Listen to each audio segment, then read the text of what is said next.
جس شخص کا حال یہ ہو جس نے خانہ کعبہ کی تعمیر کی اور قرآن میں اللہ تعالیٰ نے اس کا تذکرہ کیا، اپنے بیٹے کو ذبح کیا، وطن قربان کیا، یہ ساری چیزیں ہیں۔ ان تمام چیزوں کے بعد اب ابراہیم علیہ السلام کے دل میں ڈر اللہ کا اتنا ہے، دعا کرتے ہوئے کہتے ہیں یا اللہ قیامت کے دن مجھے رسوا مت کرنا،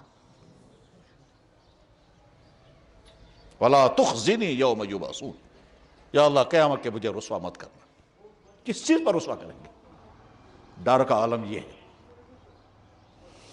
میرے بھائیو، ہم سوچیں ہم کس عالم میں ہیں؟ جس نبی کا عظمتوں کا حال یہ ہے، اس نبی کے ڈر کا حال یہ ہے، اور وہ دعا قرآن کریم میں بیان ہوئی ہے وَلَا تُخْزِنِي يَوْمَ يُبْعَثُونَ يَوْمَ لَا يَنْفَعُ مَالٌ وَلَا بَنُونَ، وہ دن جس دن نہ میری اولاد مجھے کوئی نفع، اولاد ان کے نبی، ان کی اولاد حضرت ہاجرہ، اس کا تذکرہ قرآن میں، اس کی دوسری اولاد حضرت سارہ، اس کا بیٹا اسماعیل، دوسرا بیٹا اسحاق، اور کہہ رہے ہیں کہیں کوئی اولاد نفع نہیں دے گی۔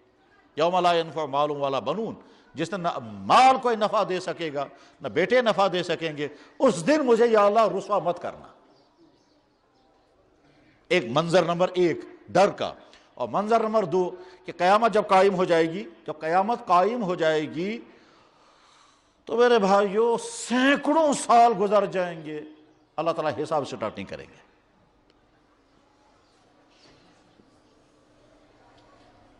ہماری بہت بڑی کمی، بہت بڑی خامی یہ ہے کہ ہم آخرت، محشر، قیامت بولتے تو ہیں لیکن جس طرح اس کو محسوس کرنا چاہیے اس طرح محسوس نہیں کرتے۔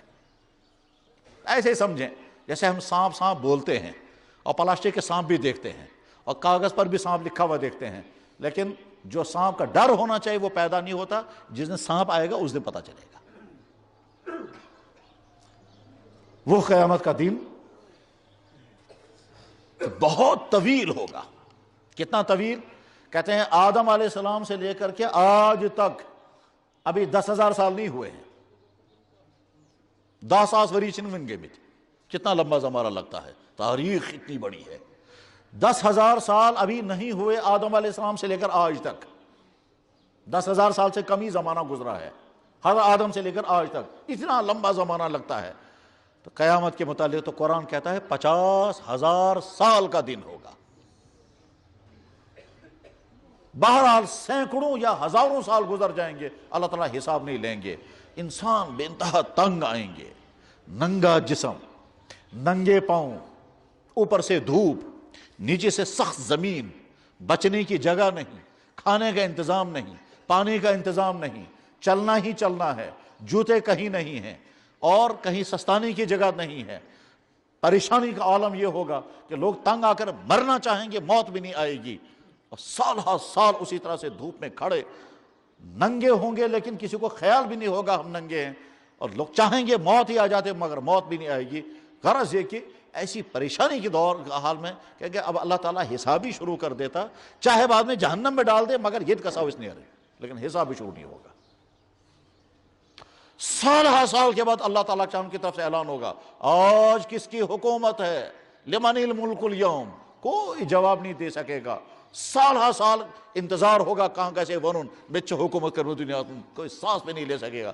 پھر تقریباً 70 سال یا 500 سال کے بعد اللہ کی طرف سے خود ہی اعلان ہوگا آج تو میری حکومت ہے، آج کسی کی نہیں چلے گی۔ لمن الملک اليوم قرآن میں ہے۔ پھر اللہ تعالیٰ للہ الواحد القہار۔